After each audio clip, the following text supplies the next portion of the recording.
मुलुगनि जों जे मानसिया जाय बिफोरा इहुदिखौ फोजोबस्रांदोंमोन फोजोबस्रांनो थाखाय बे समाय लादोंमोन रासियान जा आमेरिकान जा जेरावखि थाया इहुदिखौ बुथारदोंमोन नाथाय बे दिनै इहुदिया इजराइलनि बिखायाव गसंनानै जेराव थैथारबायमोन बे इयानिस्टआव दिनै इजराइल आरो लेबानननि गेजेराव थानानै सिरियानि गेजेराव थानानै गावनो बेसेबा गिदिर गोहोगोरा जाति खालामनानै दं बे हिटलारा बिदिनो मोनसे सिम्बल जे इउनिटि स्ट्रेंथ हिटलारा डेस्ट्राक्टिभ खालामनो हागौ जे हिटलारनि बे डेस्ट्राक्सना मा खालामदों रिइउनिफिकेसन खालामदों जोंखौ इउनिट बेखौ जों मिथिनो हायो नेपलियना जेननायनि बाथ्राया मायाव जेनदों बिलाय मायाव जेनदों मोनसे जेला नेपलियना दावहायाव जेनदों अब्ला बेखौ बे दिमाव दावहरदों आरो बे दिमाव थानायाव जोंनि मा खालामदों अब्ला जोंनि नेपलियननि थैजों बुंना गैया हिटलाराथ' दा बारहोदो दे हिटलारखौ नांथ'ला नाथाय हिटलारजों जाय खुबैजादों जोंबोथ' खुबैजादों ना जों थैहाब सोर जानानै जों थांखांफिनदों बुंनो थाङोब्ला अब्ला जों बुंनो हागोन गोजौनि खन्थाइजों गाहोनाय सिम्बलनि खौथोखौ नायनायनि A symbol is a mark, sign, or what that indicates, signifies, or is understood and representing an idea, object, or relationship. Symbol menjadi dia nomornya. Jadi tak masih objek sana pun. Karena objek tak benar. Objek apa? Objek different berapa? Selima pengulang, selima jadi kau pelajari, selima different kalau sana. Tapi selima tu tak benar pun. Saya sudah kaji tanah kaji tu different sama. Jadi mana present sari absent ni baat kami buat. Present hari absent ni baat Ryan itu juga deconstruction ni baat kami kan. Deconstruction tu jangan berseberangan pula. Maaf ini postmodernism ada juga kan. Ada colonialism ni baat kami bagan. Feminism ni baat kami kan. Dia baat aku jangan nak pula. Jangan guna aja. Jangan kita ni lihat diri kita. Macam tu object. Saya signify kan. Best signifier ni kita tu, kau ni mendang cikgu bermain ada. Jadi dimapun mengulang ni cikgu jawab kerana cikgu jawab kerana ini terkena kerana cikgu. Bahasa tiba tu hanya tu mungkin kerana ini kerana cikgu. Jadi lipnai, belipnai yang jadi mendang dia, jadi mereka jauh ni film dia apa? Bini kerja jadi objektif oriented tiba kerana mendang. Objective coefficient is related to the point. Objective coefficient is a set of objects. Number one. Number two is situation. Number three, scene of events. Satai pari bertemu kan? Ini pari khasari bertemu kan?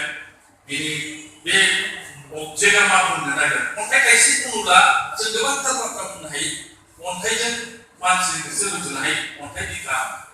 Ontai sih denomination, because of mana hai. Ontai sih denomination, because of mana hai. Begini namanya, jadi ibu surga. Tapi di ibu surga, jadi mereka kemana? Individual mereka kemana? Be individual mereka kemana? Berbeda dia.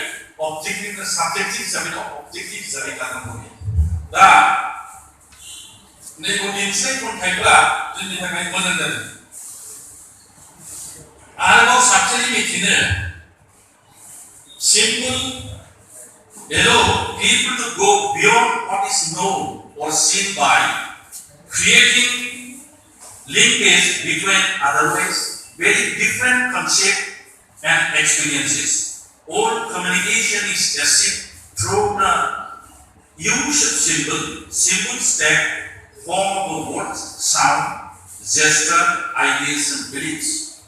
Contoh, begitu saya nak kita tengoklah, saya mendengar ada kritik saya berkondisi diri bertemu, undi saya berbagai temu. Bisa buat dibuat itu apa?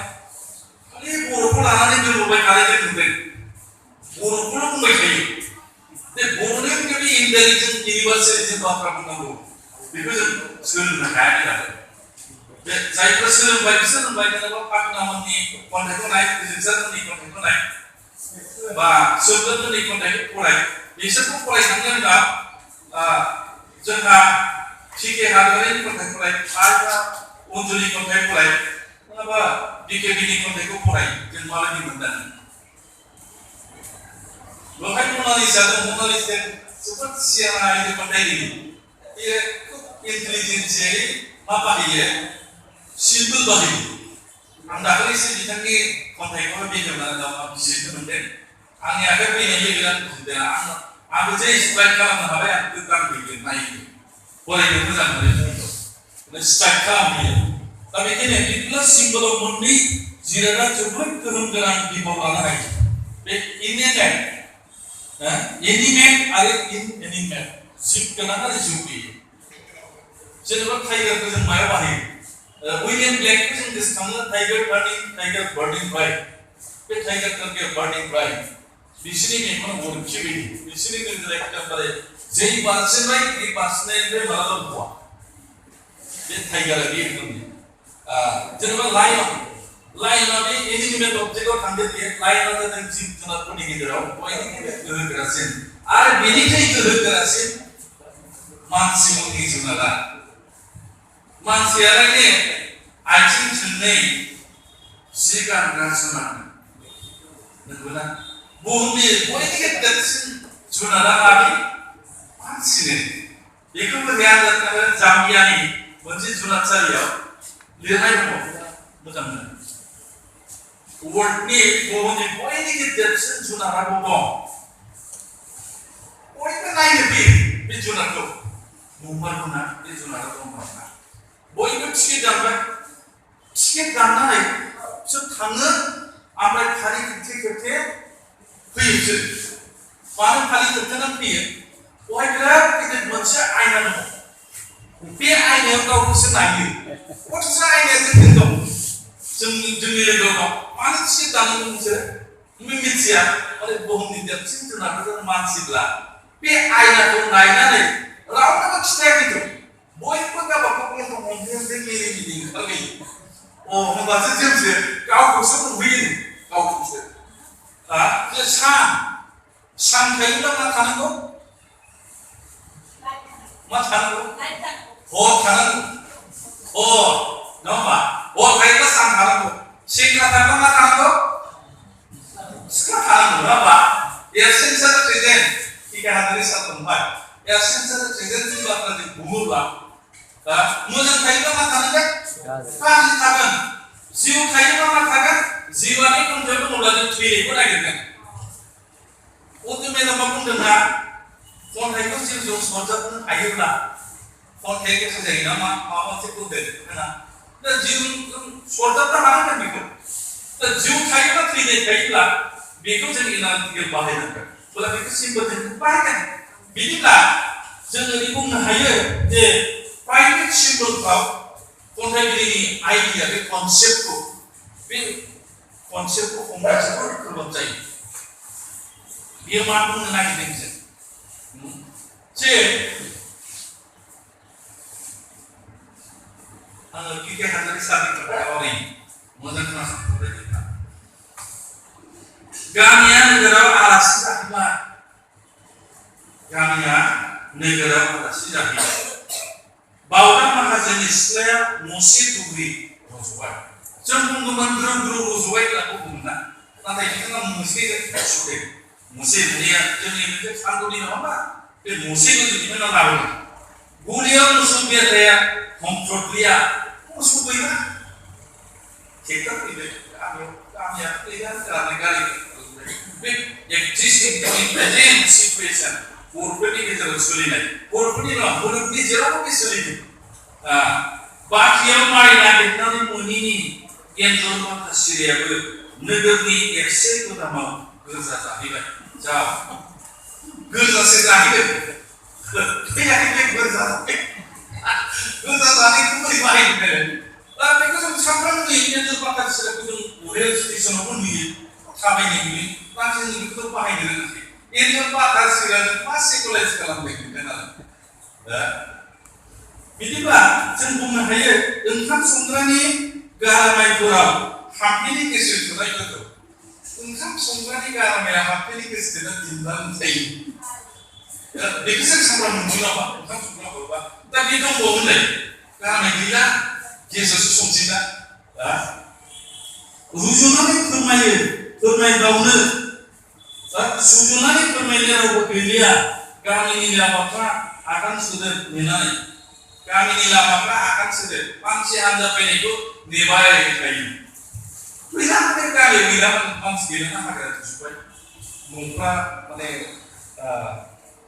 न'फा गाहाम न'नै गाहाम दुब्रि हाग्रा रज'जोब्बाय बिदिब्ला बे मा theory बुंनो बेखौ डिसप्लेसमेन्ट theory जोंनि गेजेराव फैबाय जों गावनि जायगायावनो मा जाबाय गावनि जायगायावनो जोंहा जायगा गैला जों खारनांबाय गुबुना ग्रोब थाफैबाय बे कल'नियेल बाथ्राखौ फैगोन बाथा सिरा फैनायनि जाहोना गोजा जाफैबाय जोंनियाव माइनालाजों सावरायदों माइनालाया सावरायोना सोरबा फोरमायगोनसे सोरबाया फोरमायनो हागोन ना माइनालाजों सावरायनायखौ बिदिब्ला जोंनि दुब्लियाव माइयानो गैला आरो दा जोंनि गेजेराव इजि फैबाय ट्रेक्टरजों हालेवो ट्रेक्टरजोंनो माइ गायग्राबो फैबाय हाग्राबो फैबाय मारा होग्रायाबो फैबाय मेचिनबो फैबाय लांबाय सौबाय आखाइजोंनो सौला बारखोजोब्बाय आखाइयाव गाहेनाबो आखाइयाव बारखोजोब्बाय ओमफ्राय मोनसे खन्थाइ लिरदों बिथाङा मानखौलायनो सैमा सिखारिया बाहा लानानै गोदोनानै थाबाय होमबा जों जि दानो रोङैखौ बुंबाय जों जि दाला मेचिनाव दानायखौ जों गानबाय बेखौ फोरमायदों जेबो माखुआव दानायखौ होमब्ला जोंनि खन्थाइगिरिफोरा माबायदि खन्थाइ लिरदों सिङाव फरायबोनो आन्दाज मोनो सिरिसे फरायबोनो आन्दाज मोनो बेयो लिरदों होननानै बेखायनो आं आसा खालामदों आं लिरनाय मोनसे बाथ्रा बुंदों बे सानै गेदेमा खन्थाइगिरिनि सायाव The poetry of Madan Pramod Brahmo and Jauliya John Metz is heavily marked with symbol. Heavily. जोबोद माने सिम्बल दं सिम्बल थानायखायनो जों बिथांमोननि खन्थाइखौ फरायनो मोजां मोनो दा उनजुमोननि खन्थाइखौ फराय बे धीरजों उनजुजों आं बेफोरनि गेजेराव दा बिसोर लिंक खालामदों ओमफ्राय बिसोरनि अनन मनालिसा मोनहा फैदों जेसियाथ' दंखायोआनोसै जेसियाथ' थिखानि गामिनि माने गाम्बारि खामफ्लाय बनानै होग्रा बयखौबो खावलायग्रा बहाय जोंनि खन्थाइगिरि खानजं सोरखौ बुंमोनथाय उनिखौ बुङोमोन नामा आं एसे बावबाय बिथाङाबो इमान सियाना माने रमान्टिसिजम ओरैबायदि गोथाव लिरो दै सेराव थानानै लिरनाय बा माबा माबि लिरनायफ्रा जोबोद मोजां माबोरै मोनदांदों होननायखौलाय जोंथ' सानफ्रामबो नुयो जोंथ' मोनदांनो हाया नाथाय बिथांमोना मोनदाङो गोबां बे फागुनानि खन्थाइखौ फरायबा बे आखाइ बुंनो संख्रि होनाया जे मोनोना बेबायदि जागोन खन्थाइखौ फरायबानो बेबायदि खन्थाइ लिरो आरो सेंग्रा हान्जाफोरनि गेजेराव दा फैदों निउटन के फैबाय रन्जय फैबाय बनजा फैबाय पूर्ण फैबाय सानसुमा बर' फैबाय लेबेनमोन फैबाय दिगन्त लावारिमोन फैबाय बिसोरनि खन्थाइनि उनाव आरो सेंग्रा हान्जा मोनसे थाखोसिम फैबाय होमब्ला फिथिखा खन्थाइनि जि जुथुम बे फिथिखा खन्थाइनि जुथुमा बै जोंनि खन्थाइमाला जुथुमा बोसोराव खेबसेल' जायो बेहा फिथिखा जुथुमा दा थाङै थाङै एरैबायदि एरबाय लेटेस्ट दाख्लै आङो बिएड कलेजाव गसाइगाव बिएड कलेजाव थांनानै बेखेवहैनो मोनदों बे जाबाय हायनाफोरनि बे बिएड ट्रेनिं होनो फैनाय बिएड कलेजनि फरायसा आरो फोरोंगिरि आरो खाथि खालानि खन्थाइगिरि लोगो नांनानै बे हायनामुलिखौ दानाय हायनामुलिखौथ' सेंग्रा सिख्ला गोसोथोनानै मोनलायनो थाखाय होनायसै दा जों मिथिबाय हायनामुलियाबो जे मोनसे थाखोनि क्रिएट खालामनो हायो दा दहाय जोंहा बिथाङा बुंदों ना जोंहा खन्थाइल'सो बहाय आवरायो माब्लाबा सल' फरायो दा बे फिथिखा आदायावबो माब्लाबा सल' फरायनाय आं खोनायो बेखौ जोंनिफ्राय मोननाय जादों सुबुंसानिफ्राय लिरनायनिफ्राय मोननाय जादों बेयो बांसिन सल' फरायोब्ला दा जोंनि गेजेराव क्रस पइन्ट लिरो सासे बिख्यात माबा लिरो पस्ट मडार्निस्ट पस्ट मडार्निस्टबो बिथाङा जों बादल बसुमतारी बे क्रस लिरो क्रस पइन्ट बिनि खन्थाइखौ फराय माबा सल' बायदि सल'बो थाङा रायथाइबो थाङा बिदि लिरो नाथाय खन्थाइखौनो लिरो बिथाङा खन्थाइखौनो कालचार खालामो दा बेखायनो आं बुंदों मा ओरै बुंनो नागिरदों आं बे बिथांमोननियाव प्लेन्टिफुल सिम्बलिज्म दङ the complete image to express an emotion or an abstract idea जायखिजाया बिबारखौ जों नुयोब्ला बेखौ जोङो जोंनि मेगना फिजिकेल मेगना बुङो बे समायना जों जेब्ला बेखौ आखाइजों दाङो बेखौ समायना ना जों मिथिया जोंनि गोसोआसो जाय गोसोजों जों मोनदाङो